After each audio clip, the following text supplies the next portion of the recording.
Welcome to the Untold Tales audio anthologies.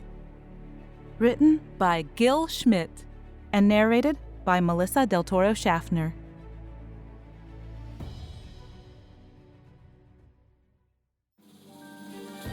Timeless Stray. It was said of the meteoric rise of Madame Franchot that she could read the future like an open book. Her fame a matter of no consequence when her East End parlor, a bare-floored hovel just 3 steps above the open sewer, was titled Reader of Tarot, became a matter of public talk when she moved a few weeks later, just blocks from Buckingham Palace and her second-floor parlor, a confection of thick rugs, dim lighting, and silver tea service, was titled simply Seer. The stories flew from lips to ears, and thus upon even more lips. Unbelievable! The wench seems to have come from nowhere. Can you imagine? It was told she used to be a kitchen maid. Indeed! It is uncanny how she knows things. She sees them, like the devil, 'cause no god made that woman a seer, I can tell you that. It's Satan's work. Madame Franchot predicted the sinking of that Navy ship. Madame Franchot told the Queen's cousin he'd be appointed viceroy. She showed the Prime Minister how the elections would end if he backed the tariff bill. She's not even French. That gypsy has spies everywhere. I heard she's been seeing the Queen at night when the palace guards disguise her as a footman, and they sneak her in through the coal cellar. She knows too much, and that will be the death of her. Madame Franchot, whose Gallic nature was entirely dependent on her pseudonym, reveled in the gossip. The more outrageous, the better. She was certainly not above spreading some of it herself, dropping the tiniest of hints in her daily tea chats, and feigning a monumental combination of indifference and reticence when discreetly questioned about the revealed topic. As the days passed, and her fame grew, the moments of conscience became fewer and weaker. The minutes spent before the mirror loathing her horsey features, dominated by teeth that were frightful in effect, began to fade into memory, as Rebecca Mudd melted into the past, and Madame Franchot crystallized her future. The days of scrabbling for tuppence over a wooden floor and a heavy brush were gone. Her hands, once rough and red and calloused, had become softer, even elegant. The face, disfigured even further by malnutrition, smallpox, and early wrinkles, had regained a touch of whatever youthful luster it may have had, aided by fashionable wigs and the finest cosmetics of 2 continents. In the quietest corner of her soul, she carried the memory of that night when, after 2 weeks of nothing but water and scraps found in the slop buckets, she had done the unthinkable, offered herself to a ghastly derelict. Even though she pleaded for merely a shilling, the filthy scoundrel had haughtily scorned her. Oh, how that moment burned in her heart. In the deepest night, she would sometimes awaken to the crackling sound of that wretched laughter, that maddening sound that on her lowest night drove her like steely hail down the darkest, filth-strewn alley she had ever seen. There, humiliated beyond endurance, she flung herself atop a squishy pile of fetid rot and sobbed tearlessly. She recalled how the thought emerged unbidden, more like the end of a process than a new thought altogether. Within that pile of putrid waste, there had to be something sharp. Her hands plunged into the morass and shoved aside waves of stench, her eyes flickering to and fro in the dimmest starlight. She would find something, anything sharp enough to sever arteries and veins, and would add her filth to the pile. The faint whir frightened her. Rats! She scrambled back, gibbering, her pain fleeing in terror. For almost a minute she breathed harshly, her entire body straining to determine where the rats were. The whir came again, like that of an umbrella being twirled. Not rats then, but something else. Maybe something valuable. Hope does spring eternal, and Rebecca moved back to the pile, aware now of its stench and chilly touch. Slowly, anticipating another sound, she plunged her hands deeper into the rot. Whir! And her hands seized a box, vibrating slightly and warmer than the surrounding garbage. Out of feral instinct, she looked all around, muffling the faint whirring sound with her body. The box was made of smooth metal, silky to the touch, and its vibrations were now steady. Rebecca's ears strained for the sound of footsteps, more likely stumbling than steady in this part of London. Nothing. Scrabbling quickly to the edge of the alley's entrance, she peered up and down the deserted street, aware of the distant boisterous laugh of an illegal pub, and moved away from the sound, deeper into the city, where with care, light could be found and used for study. The gaslight near the park even had a bench. Rebecca sat there, tense, aware her time would be limited as bobbies and other miscreants made their rounds. The box sat carefully on her lap, its dark gray surface seeming to hold light rather than reflect it. About a foot long, maybe 8 inches wide, and 2 inches high, the box was not as heavy as the metal would predict. A knurled button was all that broke its smooth surfaces, and Rebecca first pressed it, then flicked it upward, but to no avail. Rushing, she slid her thumb over it to and fro, and with a sharp click, the box opened. It was the notorious East End that eventually gave her a home, one rented on a weekly basis from the meager farthings she made off small-time gamblers. It was often horses that they bet on, stumble-bum animals delaying the knacker for yet another week, but their attraction to hoodlums and bookies were the milk of newfound prosperity for Rebecca. And it was only several months of effort that she finally felt ready to transform herself, to rise above the mud, as she grimly told herself every night, and become somebody important. The box revealed its mysteries with the reticence of a peer bestowing charity. At first, all she could see in the box were the vaguest of images, fleeting glimpses of people, places, and things she barely understood. Most of what she saw was simply unbelievable, like the huge silver arrows crossing the skies and wheeled carriages moving without horses. There was a sense of reality to these images that was very distressing to Rebecca, for she felt she could do so much if only she understood. The box responded to her touch, and sometimes to sounds she made, but control of it was more chance than choice. Rebecca often went hungry in order to spend more time trying to make the box do her bidding, or at least do something she could benefit from.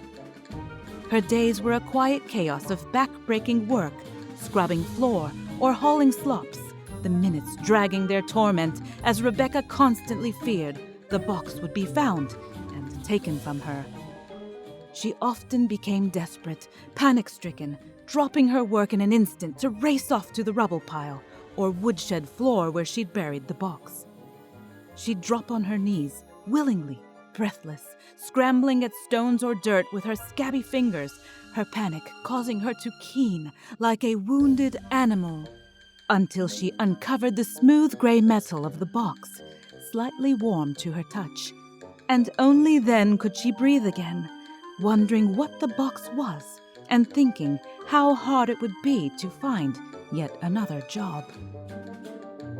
It was chance, rewarded by hours of effort, when one hungry night, Rebecca saw a list of familiar names, racetracks mounted in fairs, and of horses running for their very lives, races that had yet to run.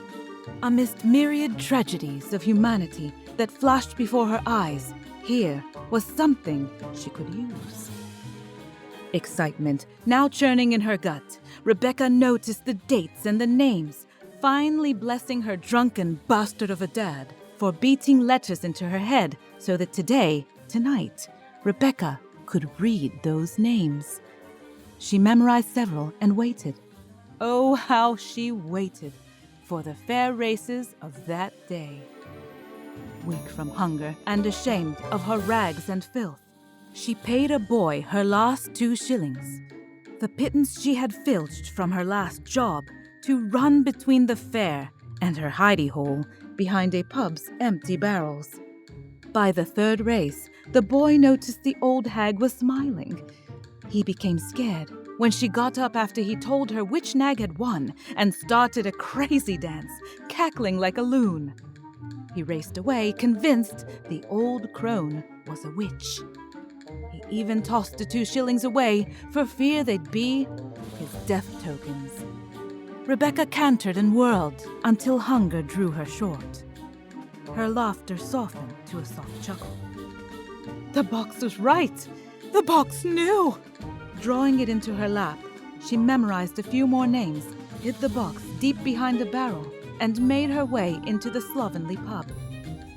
With a quick word in lice-poxed ears, she made her knowledge a topic of rumor, and beginning right there, a basis for income. It is preposterous! Roared the large man, dressed in old-fashioned clothing, heavy in wool and dark in color. Murchison, his lanky frame moving smoothly, entered the office as Leeds blinked his response. The large man, his walrus-like mustache bristling in repressed fury, slammed his hands on the dark teak armrests and fairly burst to his feet. He whirled and pointed a short fat finger at Murchison. Who is this man? Murchison walked through the gesture and perched his hip on the leftmost desk, the messy one with the open gravitic condenser. He cocked an eyebrow at his partner. Sir Hawthorne, this gentleman is my partner, Mr. Murchison. Sir Hawthorne Mallet, peer of the realm, former assistant to the Vice-Chancellor of India, and most recently bandied as a candidate for the assistant to the Exchequer, quivered. I know nothing of this man. I shan't speak to him. Murchison dug into his vest pocket for his miniature pipe, the tobacco pouch already on the desk. He snorted softly. Then you may depart with our best wishes, replied Leeds mildly. Even Murchison paused at that. Sir Hawthorne sputtered. And sputtered. Have you no idea of who I am? He barked. Of course I do, shrugged Leeds, fingering the Polish dagger he used as a letter opener. But in our office, for our services, you must abide by our rules. I work nothing without Murchison, and vice versa. Now you agree either to that, and we continue discussing your situation, or you may depart, and we remain polite acquaintances. His stare was both ice and steel. Murchison started to snort, but covered it up by lighting the small pipe fitfully. Sir Hawthorne tried to meet the stare, but melted before its might. With trembling sigh, he plopped down into the chair. Very well, have your methods. He waved a now feeble hand. Will you do me the favor of bringing Mr. Murchison up to date? A quick nod, and Murchison turned to listen. Sir Hawthorne's wife has been spending an inordinate amount of time with a woman known as Madame Franchot. She is an, fortune teller from what I hear, and somewhat accurate, Murchison said, punctuated by 2 quick puffs of smoke. Leeds nodded. Yes, that's true. Except that Lady Hawthorne has become, shall we say, a devotee of this Madame Franchot, and is plying her with ever-increasing amounts of money. Bloody gobs of it! Boomed the revived peer. It seems this so-called lady of the future is charging money for her trivial pronouncements. Murchison shifted his weight, legs now dangling loosely. Many would say that predicting sunken ships and cabinet appointments is not exactly trivial. Sir Hawthorne waved a meaty hand. Those were lucky guesses. She has built a web of gossip mongers that supplies her with enough information for an educated guess. She's no more a fortune teller than I am. The mustache snapped at air. Leeds plopped the dagger down on a neat sheaf of papers and leaned forward, placing his elbows on the desk. That would explain the fees she pretends not to charge. She calls them donations, the strumpet, blazed Sir Hawthorne. Both phenomenologists frowned at the outburst. You want us to prove she's a fraud, if she is indeed a fraud. Sir Hawthorne's face twisted in revulsion. Mr. Murchison barring her immediate deportation to Australia. Proving she's a fraud would suit me fine. The pause was long enough for a deep breath.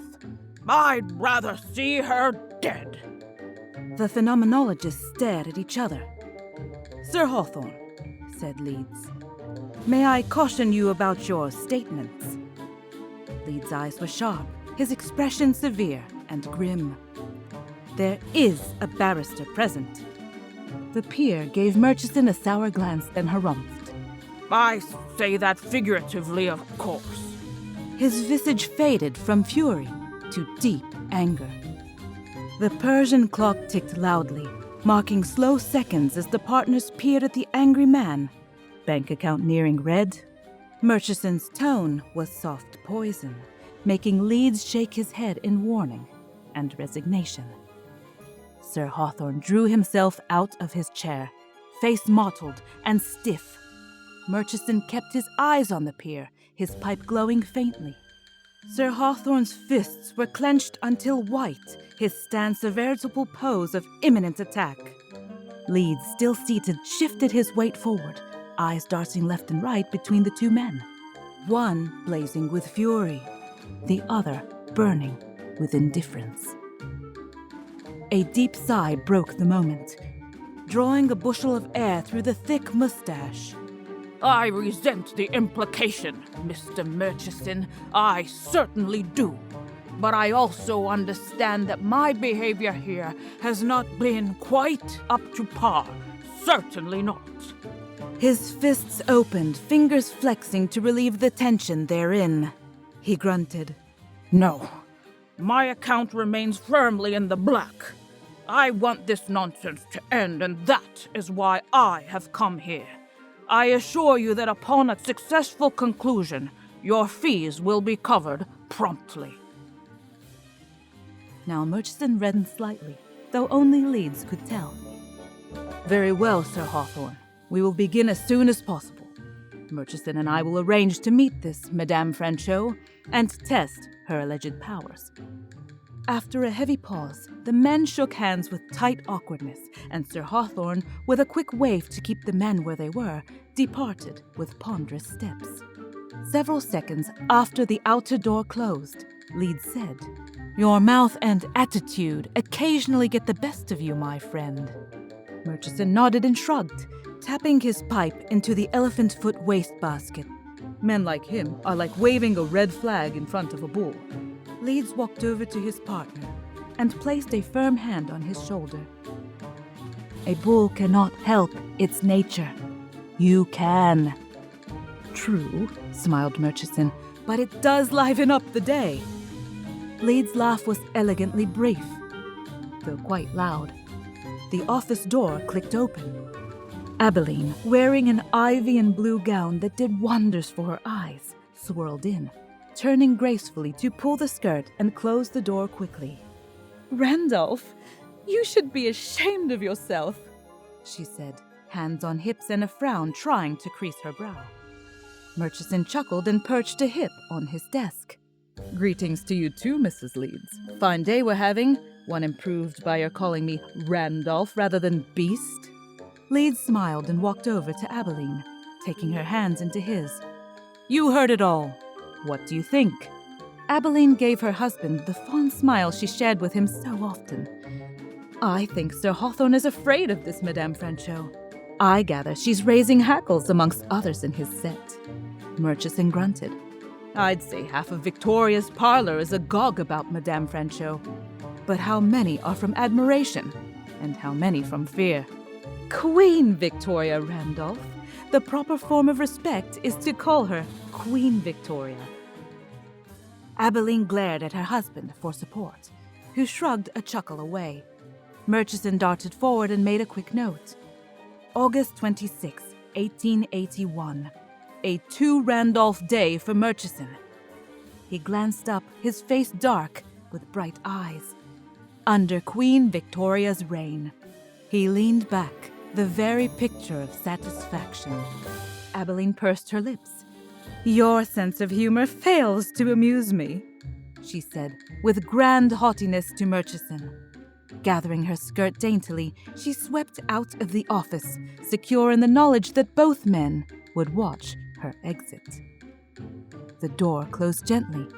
Do you think you won that skirmish? Murchison glanced over at Leeds. Have you ever won one with her? Leeds laughed. Not yet. Murchison shrugged. Someday, one of us will. The sessions at Madame Franchot's were always scheduled for early afternoon, around 2 o'clock. This allowed for her to rise at a decent hour, prepare her image with care and the help of 2 ladies-in-waiting, and to divine what would show on the always enigmatic box. Shuttered in a small room, where she kept the box hidden inside a heavy walnut trunk Baron Kensington had left her as payment, Madame Franchot began the morning's work. With delicate touches, she coaxed images from the insidiously puzzling instrument. Flashes of incredible imagery burst across the box's panel. Too fast for Madame Franchot to make sense of many of them. With barely perceptible twitches of her fingers, she slowed down the images, then shifted their subject matter and focus until finally, after nearly 2 hours of exhausting effort, she was able to see the familiar sights of London. Several minutes revealed little. A scandal in the royal family.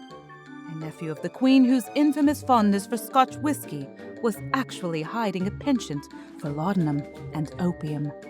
The imminent collapse of a merchant bank in York. And Madame Franchot gasped. She saw her parlor, the very one downstairs, and the guests she had invited for that day. And a gun thrust at her chest, and the trigger pulled. Rebecca had seen her death. From sheer surprise, she yanked her hand from the box, the image vanishing into a nightmarish sense of burning buildings, meaning nothing to Madame Franchot when compared to the shocking scene she had just witnessed. Her heart was pounding, and her chest felt wrapped in steel bands, a dark sleeve, and a hand with a gun. That was all she saw, but it was enough. Her mouth went dry, and pain flared behind her eyes.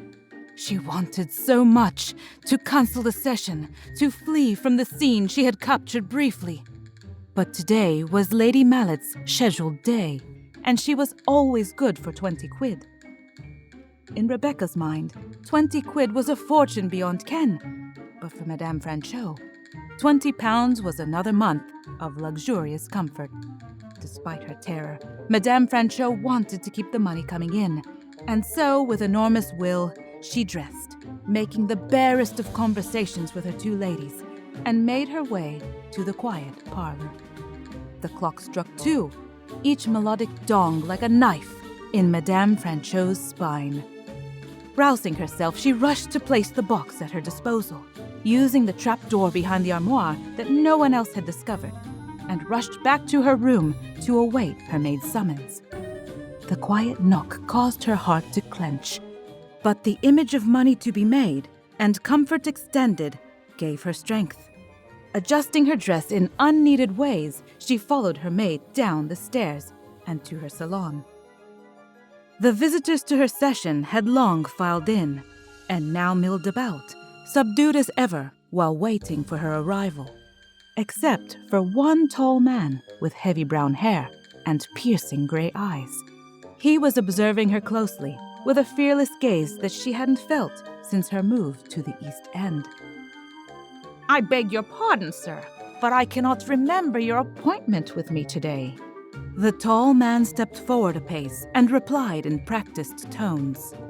I made no appointment, Madame Franchot. I'm here in representation of Lady Jothwell. who asked me to beg your forgiveness for her sudden ill health and my unannounced visit. His mild frown smoothed into a warm smile. Rebecca's hand fluttered, and she felt a tinge of fear. Very well. Her mind raced. Lady Jothrel was in constant poor health, and this wasn't the first time she had had to cancel her presence. But who is this man? May I have your name, please? I'm Randolph Murchison, he said. With a casual gesture, he added, Shall we be seated? Madame Franchot nodded yes, before she realized she was being subtly manipulated.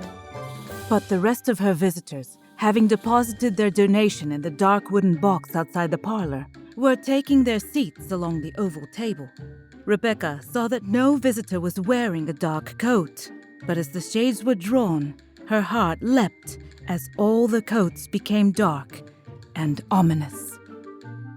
Madame Franchot, cold sweat racing along her spine, made her way to the far end of the oval table. There, now enclosed upon a small platform, rested the box that secured her fame. No one could see it except her, and no one was allowed to stand or sit next to Madame Franchot during her sessions. The visitors faded into shadows as she took her place before the box, and her trembling hands activated the images. Colors and shadows shifted as Madame Franchot tried to coax clarity from the chaos. Her usual control was lost, a factor neither Leeds nor Murchison knew as they drank in the strange sight of Madame Franchot's actions and the whispered sounds echoing in the parlor. Ever so often they would look at each other, levels of surprise registering in their eyes. Suddenly, a subtle twitch clarified an image. It was that of a hospital. British by the nurses' uniforms, and within it, a man she had seen before was being tended to frantically. I see a man in a hospital. Madame Franchot cleared her throat as she threw her head back, the cords on her neck straining for effect. A soldier. She dropped her head forward to look at the image again, then shook her head violently. Yes, a colonel. His ear is scarred. A woman stood up, her skirts rustling as she let out a piercing scream. My brother! That's my brother! Frederick! He's dying! Madame Franchot's ladies-in-waiting rushed forward and did their best to comfort the distraught woman. Is that happening now? Snapped Murchison. All heads turned to him. The frantic woman took a deep breath, shuddering, clutching at Madame Franchot's ladies. No! Frederick is at home at this moment, but he is scheduled to leave for the Sudan on the morrow. Murchison aimed his words at Madame Franchot. How can you be sure that the man you see is indeed the lady's brother? Madame Franchot's face made the sneer more effective. I have seen the scarred ear that Lady Tabernor knows can only describe her brother. As Murchison stood up, she raised her hands commandingly. Stop! The session must go on. The other guests were anxious, confused, and Madame Franchot wanted to end this all very quickly. Murchison sat down, as if by stages. How can you tell the hospital is in the Sudan? His voice was a soft rumble in the darkness. Again, the sneer flashed forth. I have seen the soldiers' regimental colors, the red and silver of her brother's 2nd West Yorkshire. They are in the Sudan. As gently as possible, he asked Lady Tabernor, Ma'am, how can you tell that Madame Franchot is talking about Frederick? I can't, moaned the woman, tears glistening on her cheeks. All I know is that the man she is describing in that hospital is my brother. At that moment, Madame Franchot saw the doctor slump back from his patient, his shoulders and arms dropping in the final gesture of impotence before the ultimate end. The haggard nurse drew the sheet over the man's face. Madame Franchot's face, so hard and domineering, crumpled in unmistakable shock.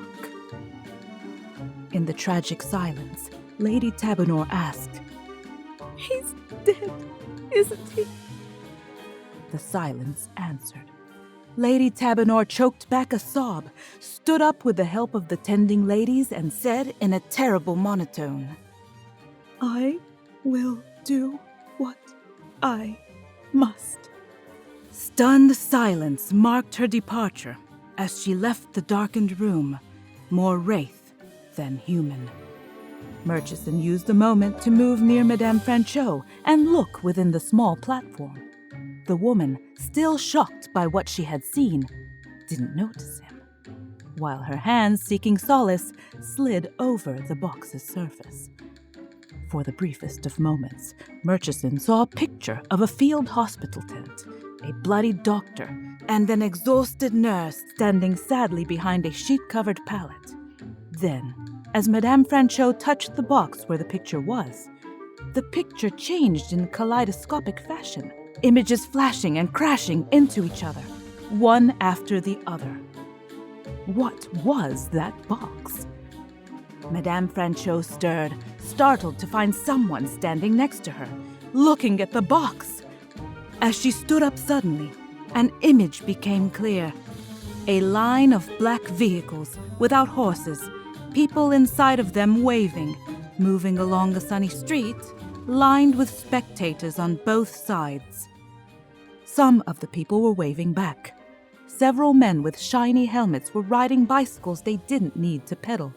Before Madame Franchot could say anything, Murchison whispered fiercely, "Where did you get that box?"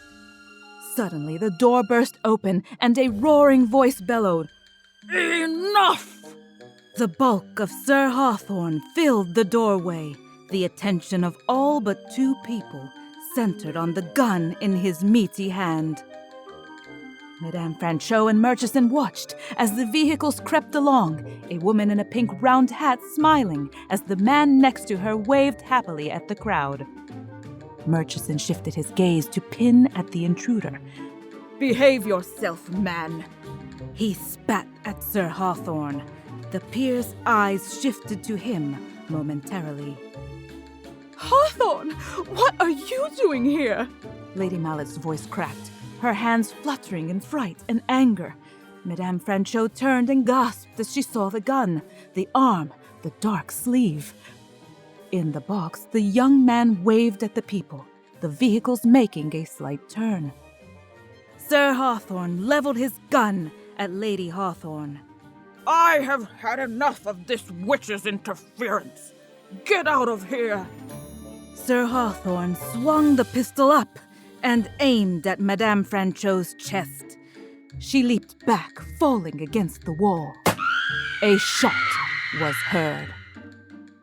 Murchison ducked and saw in the box that the young man twitched. He then leaped across the table, shoving it and chairs aside, slamming into Sir Hawthorne and knocking others down. The small platform tilted, turned, and Madame Franchot cried out as she reached to grab it. Sir Hawthorne staggered, fired. Murchison felt the bullet speed by and hit the box behind him. He turned in time to see the young man's head explode. Sir Hawthorne saw it too, the tiny image so frighteningly real. His mouth dropped open, his arm falling limp as the gun bounced on the floor. 3 pairs of eyes saw the woman in a pink outfit, the shockingly short dress splattered with blood, crawled desperately onto the back of the vehicle, and a man raced forward to stop her from falling off of it. The vehicle sped up and raced away as the people in the box and the 3 in the room stared, stunned, one of them shedding tears for her loss. Murchison picked Sir Hawthorne's gun off the floor and ordered one of the ladies in waiting to fetch a bobby. He stepped over and reached for the box, ignoring Madame Franchot's cry of despair, and with a brief touch, erased the image of speeding vehicles into chaos. The office was subdued, with Leeds perusing documents received from Hong Kong and Murchison trying to make sense of the day's events. Leeds dropped the documents onto his cluttered desk, their contents largely unread. "Do you think Sir Hawthorne's bullet killed that young man?" Murchison shook his head. "I don't even know if what we saw was real." "From what you've told me," said Leeds, shifting papers into neater piles on his desk. "You saw those vehicles, those people and their clothes. That is not our time. Could the box be a window across time? An open window?" He forced his hands to stillness. "It could explain the woman's uncanny predictions." Murchison looked at the panel on the south wall that hid the object in question. £3,000 to buy it. Silence and secure Madame Franchot's disappearance forever. He suppressed a sigh. Let's hope not. The Persian clock ticked time, the relentless rush to the future. But both men remained quiet, knowing that simple hope could do very little against stark reality. Thank you for listening. If you loved what you heard, please like and subscribe to Untold Tales on iTunes or your favorite podcast player. Now, you know that we love our listeners, fans, and patrons, and we know that you love us too. So I'd like to invite you personally to join the Real Space Insiders community on Patreon. I often get asked, what is Patreon? So Patreon is a membership site that helps support artists and creatives to continue to do the work they love to do, while bringing you the products and services you love. It's what helps pay for my time so that I can focus on collecting, recording, and promoting original science fiction stories of our time. The stories on our podcast are literally being written as we speak and as we are listening. In the Real Space Insiders community on Patreon, you're going to be part of an amazing international community of fans. You'll get exclusive behind-the-scenes content that nobody in the world gets to see. Live narration sessions that I don't post anywhere on social media or on the internet or on my website, anywhere. You'll get behind-the-scenes content, digital downloads, early access to content coming out, including events whenever we have them, and patron shout-outs. And you aren't tied into any commitment, so you can stay and go whenever you'd like. So for less than 2 fancy cups of coffee a month, you can keep the stories coming. So go ahead and pop over to patreon.com, that's patreon.com/Melissa Del Toro voiceover. That'll be down in the show notes. If you'd like to read more of the stories on the Untold Tales series not narrated here in our podcast, you can find Jeff's books on Amazon.com in paperback and Kindle format. So those links are all in the show notes. Once again, thank you so much for listening, and have a wonderful day.